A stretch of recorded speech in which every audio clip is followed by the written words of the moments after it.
ಅಯೋಧ್ಯೆಯಲ್ಲಿ ಶ್ರೀರಾಮೋತ್ಸವ. 500 ವರ್ಷಗಳ ಹೋರಾಟದ ನಂತರ ಅಯೋಧ್ಯೆಯಲ್ಲಿ ಶ್ರೀರಾಮ ಮಂದಿರ ನಿರ್ಮಾಣವಾಗಿದೆ ಎಂಬುದೇ ಪ್ರತಿಯೊಬ್ಬ ಭಾರತೀಯನ ಹೃದಯ ಸಂತೃಪ್ತಿ. ಶ್ರೀರಾಮಲಲ್ಲಾ ಪ್ರತಿಷ್ಠಾಪನೆಯ ಮೊದಲ ವರ್ಷದ ಸಂಭ್ರಮಾಚರಣೆ ಶ್ರೀರಾಮೋತ್ಸವ ವಿಶ್ವದಾದ್ಯಂತ ಅದ್ದೂರಿಯಾಗಿ ಆಚರಣೆಗೊಳ್ಳುತ್ತಿದೆ. ಈ ವಿನೂತನ ಕಾರ್ಯಕ್ರಮದ ಮೂಲಕ ರಾಮ ಭಕ್ತರು ಯಾವುದೇ ವಯೋಮಿತಿ ಇಲ್ಲದೆ ತಮ್ಮ ಭಕ್ತಿ ಶ್ರದ್ಧೆಯನ್ನು ತೋರ್ಪಡಿಸಲು ವೇದಿಕೆ ತಯಾರಾಗಿದೆ. ಶ್ರೇಷ್ಠ ಗ್ರಂಥವಾದ ರಾಮಾಯಣಕ್ಕೆ ಸಂಬಂಧಿಸಿದಂತೆ dance, singing, drawing, Ramayana dress competition ಹಾಗೂ ರಾಮಾಯಣ ಕ್ವಿಜ್ ಸ್ಪರ್ಧೆಗಳಲ್ಲಿ ಆನ್ಲೈನ್ ಮೂಲಕ ಭಾಗವಹಿಸಬಹುದು.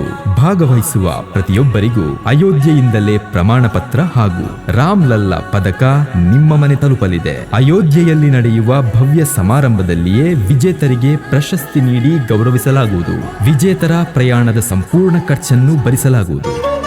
ಇದೇ ಸಂದರ್ಭದಲ್ಲಿ ಸಮಾಜಕ್ಕೆ ಕೊಡುಗೆ ನೀಡಿದ ಮಹನೀಯರನ್ನ ರಾಮ್ಲಲ್ಲಾ ಪುರಸ್ಕಾರ್ 2025 ನೀಡಿ ಸನ್ಮಾನಿಸಲಾಗುವುದು. ಇಷ್ಟು ಮಾತ್ರವಲ್ಲದೆ ವಿಶೇಷವಾಗಿ ಆಯೋಜಿಸಿರುವ ಅಯೋಧ್ಯ ದರ್ಶನ್ ವಿಭಾಗದಲ್ಲಿ ನೋಂದಾಯಿಸಿದ ಅದೃಷ್ಟವಂತ ಕುಟುಂಬದ 6 ಸದಸ್ಯರಿಗೆ ಸಂಪೂರ್ಣ ಉಚಿತ ದರ್ಶನವನ್ನು ಆಯೋಜಿಸಲಾಗಿದೆ. ತಾವು ಕೂಡ ರಾಮೋತ್ಸವದ ಭಾಗವಾಗಲು ಈ ಸಂಖ್ಯೆಗೆ ಜೈ ಶ್ರೀರಾಮ್ ಎಂದು ವಾಟ್ಸ್ಆಪ್ ಮಾಡಿ.